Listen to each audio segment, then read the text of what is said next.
Hello everyone, আসসালামু আলাইকুম। This is Ms Sultana. Welcome to my new cooking video. মুরগ পোলাও রান্না করছি, রেসিপিটা আপনাদের সাথে শেয়ার করছি। আমার এই রেসিপি, আমার ভিডিও যদি ভালো লাগে, লাভ লাইক শেয়ার ডান করে অবশ্যই পাশে থাকবেন।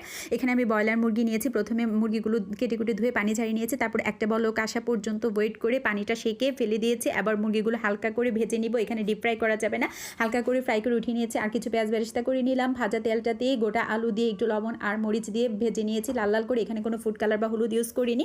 মরিচের গুঁড়া দিলে কালার অনেক সুন্দর হয়ে যায়। এবার ভাজা তেলটাতে একটু কাঁচা পেঁয়াজ একটু লবণ দিয়ে ভেজে নিয়েছি। দিয়ে দিব গরম মশলা আর পরিমাণ মতো আদা রসুন পেস্ট দিয়ে আরও কিছুক্ষণ পেঁয়াজটা ভেজে নিব।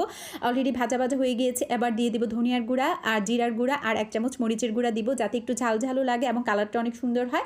দেখেন মশলাটার কালারটা কি সুন্দর হয়েছে। এবার উপর থেকে পেঁয়াজ বেরেস্তা দিব। যেহেতু কাঁচা পেঁয়াজ আমি অল্প দিয়েছি, এই জন্য পেঁয়াজ বেরেস্তা বেশি করে দিচ্ছি। দিয়ে দিব টমেটো সস আর দিয়ে দিব টক দই দিয়ে নেড়ে চেড়ে মশলাটা কষিয়ে নিব। এই যে দেখেন গ্রেভিটা কি সুন্দর হয়েছে।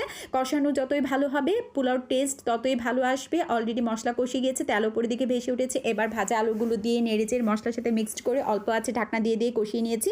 এই যে দেখেন তেল উপরের দিকে ভেসে উঠেছে। আলু যখন 75% সিদ্ধ হয়ে যাবে, এবার ভাজা মুরগিগুলো দিয়ে মশলার সাথে মিক্সড করে নেড়েচেড়ে আরও কিছুক্ষণ কষিয়ে নিয়েছি। আবার সিদ্ধ হওয়ার জন্য এখানে আমি লিকুইড দুধ ইউজ করবো। এখানে কোনো পানি দিব না, উপর থেকে দিয়ে দিব কিছু সুগার আর আরও কিছু পেঁয়াজ বেরেস্তা দিয়ে ঢাকনা দিয়ে অল্প আছে মুরগি এবং আলু সিদ্ধ হওয়া পর্যন্ত ওয়েট করব। অলরেডি কালার চেঞ্জ হওয়া শুরু হয়ে গিয়েছে। মাংস এবং আলু সমপরিমাণ সিদ্ধ হয়ে গিয়েছে। এই যে দেখেন গ্রেভিটা কি সুন্দর লাগছে।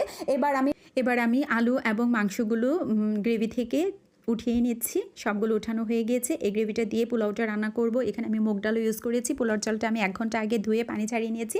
মশলার সাথে ভালো করে চালটা ভেজে নিয়েছি। অলরেডি ভাজা ভাজা হয়ে গিয়েছে। এবার পরিমাণ মতো গরম পানি দিয়ে দিব। দিয়ে কিছু কাঁচামরিচ এবং কিছু পাউডার দুধ দিব। পাউডার দুধের পরিমাণ বেশি দিতে হবে।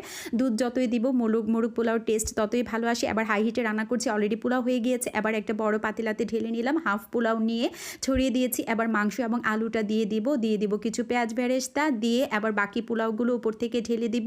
আমি যেভাবে পেরেছি আমার স্টাইলে আমি রান্না করে আপনাদের সাথে শেয়ার করছি। ইচ্ছে করলে আপনারাও রেসিপিটা ফলো করতে পারেন। এবার উপর থেকে কিছু পেঁয়াজ বেরেস্তা দিয়ে দিব কিছু ডিম দিয়ে অল্প আঁচে ঢাকনা দিয়ে রেখে দিব। হয়ে গেল আমার মোরগ পোলাও। তো সবাই ভালো থাকেন। আল্লাহ হাফিজ।